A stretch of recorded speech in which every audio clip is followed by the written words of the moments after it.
This is a Fifth Estate Winning Headlines, your media police post. In this segment, we summarize the headlines that you may have missed this morning. But we also take a look at the political pieces that we call cartoons in this country. Today is the 8th of October, 2021, and I am GW. And I am Serbia. And I am GK. In case you missed the headlines, here they are. The Daily Nation, united against Ruto.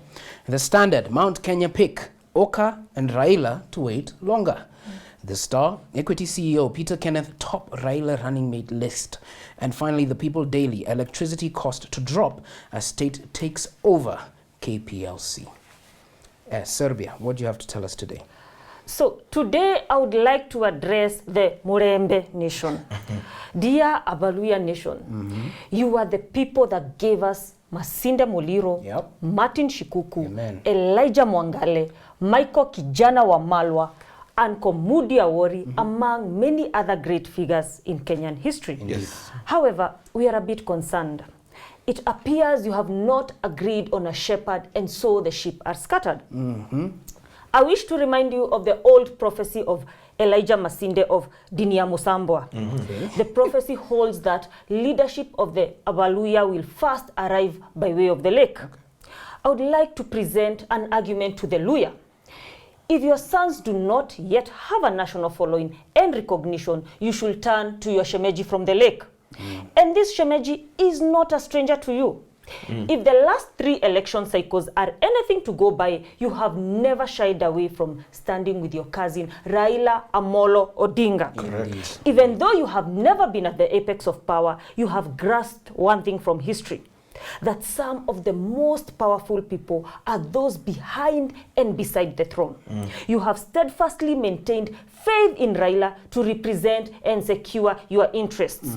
And with Baba this close to the summit of the mountain, you should not allow yourselves to turn into spectators when everyone else is now participating in Mashemeji Derby. I am not saying there are no loyal leaders, but the ones we currently have are not bankable. Let's see.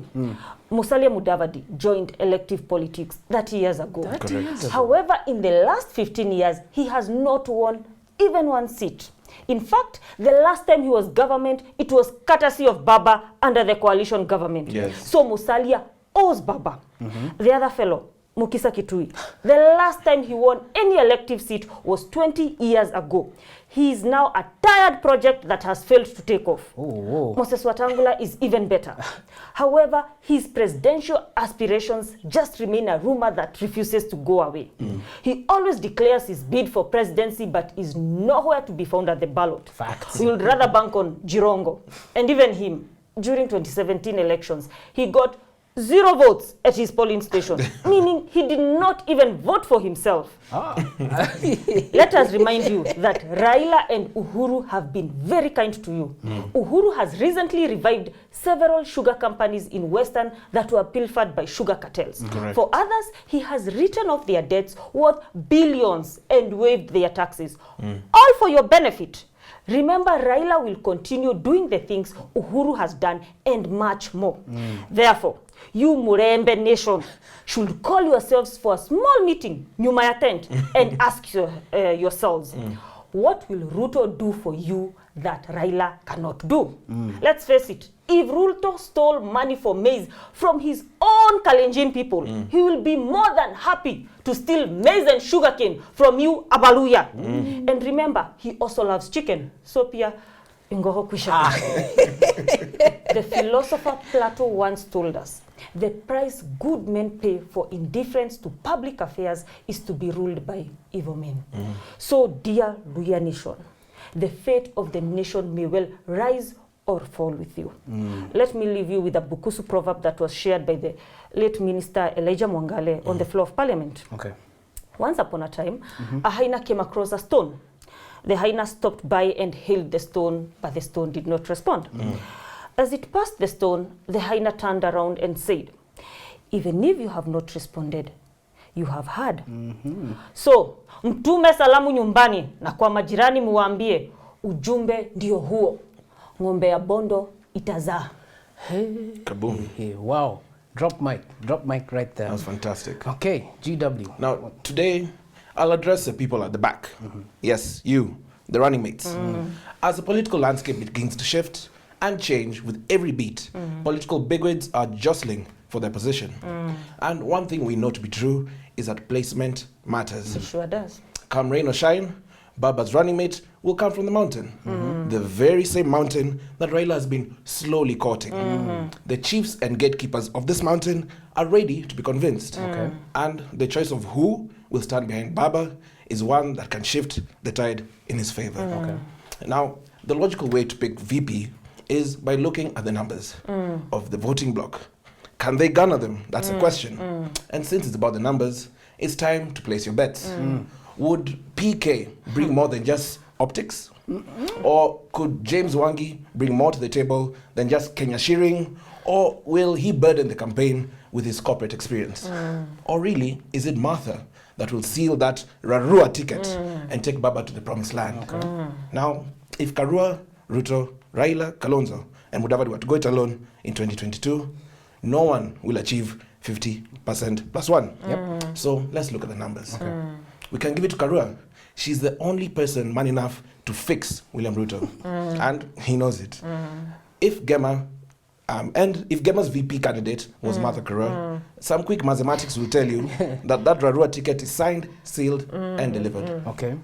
Gema ethnic numbers, as per 2017 voter registration, total to 5.6 million votes, which the Iron Lady could easily marshal. So who should she align herself with? Now, in order to win the presidency, the candidates need to achieve this 50% plus one. Raila has 2.2 million Luo votes. Ruto has 2.3 million Kalenjin votes. Kalonzo has 2.1 million Kamba votes. And Mudavadi has 2.6 million Luo votes. None of them can win alone. And this is as much as a fact as water is wet. For each of these candidates to achieve this, they have to get 7.5 million votes. At the minimum, they need Gema. When it comes to making choices at the ballot, Mount Kenya region is never blind in this venture. And for this fact, it is Gema Nation that will make or break this next election. Mount Kenya has been flipped into a battlefield region that could swing the 2022 State House bid for any serious presidential contenders. Amid all of this political uncertainty, that is the landscape. Presidents, whatever they may say, they don't choose their running mates because they want to train them as some kind of successor, or do they believe in their ideologies? Not at all. All presidents see themselves as immortal, or for at least 2 terms. They pick a running mate not because he's a second citizen of the Republic or because he's fully qualified, but they pick him because of intricate calculations about the contribution that they will make to bring victory at the polls. With all this in mind, who will stand behind Baba? Or better yet, who will stand against a chicken farmer with delusions of political grandeur? Grandeur. Okay, you know, GW rather, I would like to also address something. I'd like to address the Standard headline. The headline reads, Mount Kenya's pick Oka Raila to wait longer. The Standard addresses the meeting that happened, I think it was yesterday, between Oka principals and the Mount Kenya Foundation. Just 1 week after Raila held a similar meeting with the same people. I, for one, like the headline because it points to a truth. As Professor Mutai Gunyi often says, the mountain waits until the last possible moment to choose their candidate. The mountain holds its cards close to its chest. And so it will be a while before we can clearly determine who they will back. But the question remains, who is best suited to win the support of Gema? Allow me to answer this question with a story. Tell us. Okay. Once upon a time, a father was wondering which son deserved his inheritance. He wanted to ensure that his estate would be left in good order. And so he summoned his 3 sons. He gave them an equal amount of money and asked them to use that money to buy something that can fill an entire room but was small enough to fit in their pockets. Whichever son would successfully receive the keys to the kingdom from their father. And so the sons went out to the soko and bought their items. And one by one, they marched into their father's bedroom in an attempt to woo him. The first son reached into his pocket and removed some pieces of yellow cloth. He then attempted to demonstrate how the yellow cloth could fill the entire room. Little to know, he failed. The second son thought very hard and decided to buy straw. However, once again, he ran out of straw before filling the entire room. He barely scratched the surface. But the third son thought long and hard and looked at the failures of his brothers and then went into the soko. When he returned, he only had one item in his pocket. He entered his father's bedroom, and in seconds, his father granted him the keys to the kingdom. What did the son buy? It was a matchbox. He lit a match, and the entire room was filled with light. In my view, the person holding this matchstick is none other than Raila Odinga. And this is because he is offering Gema a real solution. And that solution rests in the Azimio la Umoja doctrine. Unlike the hustler narrative, the Azimio la Umoja doctrine offers concrete solutions to solve problems for all Kenyans. While the hustler narrative promises to divide Kenyans between the haves and the have-nots, the Azimio la Umoja doctrine promises a transformation that doesn't ignore ethnicity, but directs us beyond our ethnicity to embrace our own national ideals. Raila is showing Gema that the inheritance will be safe in his hands. You can take that to the bank. So, we have a three-part criteria that we use to judge the headlines for you. We ask ourselves these questions. Is the headline topical or speculative? Is it repetitive or groundbreaking? And finally, is it thoughtful or just plain lazy? So let me reread the headlines for you. The Daily Nation, United against Ruto. The Standard, Mount Kenya pick, Oka, Raila to wait longer. The Star, Equity CEO Peter Kenneth top Raila running mate list. And the People Daily, electricity cost to drop as state takes over KPLC. So what do you guys think about the headlines today? I think for the nation, that's where I'm at. Unity in that leadership against Ruto. Short, punchy, and straight to the point. Exactly. Yeah, I think we can give it to the Daily Nation. The Daily Nation has our winning headline. And now for our final thought, inspired by the book Black Box Thinking, Why Some People Never Learn from Their Mistakes, But Some Do, by Philip Syed. Yes, so before we get into the book, let me give you the summary for the week. This week we have been looking at critical thinking. We began on Tuesday by looking at the book A Field Guide to Lies, Critical Thinking with Statistics and the Scientific Methods, authored by neuroscientist Professor Daniel Levitin. The book explores the ways in which each of us can be fooled and misled by numbers and logic, and the kind of critical thinking we therefore need to overcome this by equipping oneself with the tools to differentiate good information from bad information. On Wednesday, we reviewed the book Thinking Fast and Slow by Daniel Kahneman. Kahneman posits that we have two thinking systems, which he dubs System 1 and 2. They are not necessarily real, but they are useful fictions because they help explain the quirks of the human mind. And finally, yesterday we looked at the book The Skeptic's Guide to the Universe, How to Know What's Really Real in a World of Fake, by Dr. Stephen Novella, Bob Novella, and others. The book helps explain the tenets of skeptical thinking and debunk some of the biggest scientific myths, fallacies, and conspiracy theories that we deal with on a daily basis. And as you said, today we're looking at black box thinking. Sylvia, take us away. So the author of this book, Matthew Philip Syed, is a British journalist who has worked for the Times newspaper since 1999. He has also written and published 6 books on the subject of mindset and high performance.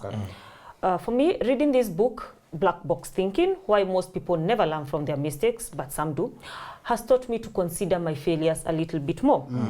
Throughout history, failure has been viewed as a sign of weakness or incompetence. No one likes to fail, yet it happens countless times throughout our lives. The author, Matthew Syed, urges us to look at failure as a positive challenge, but more importantly, to consider it as an opportunity for learning. The author suggests that we need to track our failures each time they happen and note why and how we failed. This information will help us to improve our future steps that we hope to take, and that it is failure which drives progress and innovation. The author argues that a culture of reporting failures results in a much more relaxed and creative working environment when compared with an environment where failures are punished. He gives industry examples, notably the health industry versus the aviation industry, to illustrate the divergent responses to failures and the implications of it. Black box thinking is inspired by the aviation industry, which has a safety system in place where each aircraft is fitted with 2 black boxes, one which records the technical data of the flight and another which records the interaction between pilots and co-pilots. In the event of an accident or near miss, the pilots of planes involved voluntarily submit a report on what happened. The black boxes are from each aircraft are then analyzed in a bid to understand what caused the incident and how the industry can mitigate against it. SIA tells us that taking an approach to learning from your mistakes is indicative of having a growth mindset, which means the industry is anxious not to cover up accidents, but to see them as precious learning opportunities.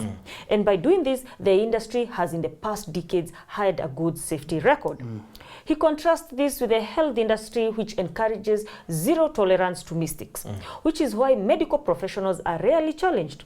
Doctors react to complications as a one-off, or it is just one of those things that can happen. Mistakes are covered up and thus improvements are not often made. This shows that the health sector needs to change its culture so that failures are examined so that they can be prevented. The author concludes that trial and error is the name of the game. Failures and mistakes are part of life and need to be treated constructively. Embrace your failures, because with the right attitude, you are guaranteed a lifetime of success. Ask yourself, at the end of your life, what do you think you will feel worse about? Failing or never trying? Yes. A legitimate question. Okay, from this book, I was inspired to look at the bigger picture, a chapter which is actually from the book. Now, it looks at how the world works and the way we view the spectrum of success. Is it about skill, talent, or gifts? Or what about things like perseverance, hard work, and discipline? This chapter looks at perspective, aka the bigger picture. When we look back at primitive societies, we are met with ideas that were held sacred, and those who challenged the doctrine of the day were met with harsh punishments or even death. The institutions of power and those behind them did not want to be confronted with any evidence that the ideas may be wrong or need to change. To quote a philosopher, the truth is to be kept inviolate and handed down unsullied from generation to generation. The Greek era birthed how we view the world and simultaneously destroyed old dogmatic ideologies. Just where would we be without the works of Socrates, Plato, and Aristotle? It was a time where the process of criticism was tolerated and even encouraged. So when the truth when the truth was no longer something that was passed down from God, it became something that, how do we say, when a deity passes down information, we don't rely on that anymore. Those are old truths. And when we challenge old truths, then we can have an environment where we can critique them. Now, it allowed for ideas to create progressive truths. This era was most significant in the change of human psyche since the invention of language. Error was turned into an advantage rather than a disaster. If you had persuasive information that could reveal the flaws in an idea or belief system, then it became an opportunity to learn from it and revise your worldview. So the effect that it had on the world was shattering. Generations of humanity, changed. If we did not interrogate our errors, we will not even notice when we make one. It is therefore upon us to shape our behaviors towards the way we view success. And these words from the book spoke to me even more. The gods did not reveal from the beginning everything to us, but in the course of time, through seeking, we may learn to know things better. Remember, it is impossible to learn what you think you already know. Wow. For me, this book looks at failure in very many different ways, and how most of us are conditioned to deal with them. And that for me, the chapter that best illustrates this is the chapter on mindset, is chapter 13. The author calls the chapter the Beckham effect. Now, for those of you who do not know, David Beckham is a famous former footballer who has become somewhat of an icon in our generation. In his playing years, Beckham was known to be one of the deadliest free kick takers. His free kicks even inspired an entire movie that was called Bend It Like Beckham. In the chapter, the author takes us back to before Beckham was famous, when he was a young child practicing those free kicks. This gives us a glimpse as to the right mindset for success. When the author later interviewed Beckham for the book, he learned something very interesting. He realized that when Beckham took his iconic free kicks, he doesn't think about the goals that he scored or the glory. Rather, he thinks about all the failed free kicks he has taken from when he was a young boy practicing at home. Yep, the free kicks are a marvel to watch, but what you do not see is the hours of practice that Beckham has put in. Practice develops an activity-specific knowledge base that leads to activity-scientific specific performance improvements. So allowing children to believe in the incorrect assumptions that success is an effortless, easy, or instant phenomenon will hold them back. Using the Beckham illustration, the author shows us that unlike most people, successful people have a different perspective on failure. They strive for success, but they also understand how important failure is to their success. They understand that the problem is not the failure, but rather it is how we conceptualize these failures. If you believe that success comes from your talent or some innate intelligence that you possess, you are more likely to be affected by your mistakes. It makes you see failure as proof that you do not have what it takes. But if you see failure as just part of the process, it simply bounces off you. It is written off as practice for when you will get it right. And on a day where we have a winning headline from the Daily Nation, I'll leave you with this quote. It is the mark of an educated man to be able to entertain a thought without accepting it. That is for the haters out there. That's by Aristotle. So don't forget to subscribe to our YouTube channel. We're also on your TV screens. Find us on Pang Free to Air, GoTV, and Star Times. Have a beautiful weekend. Good night.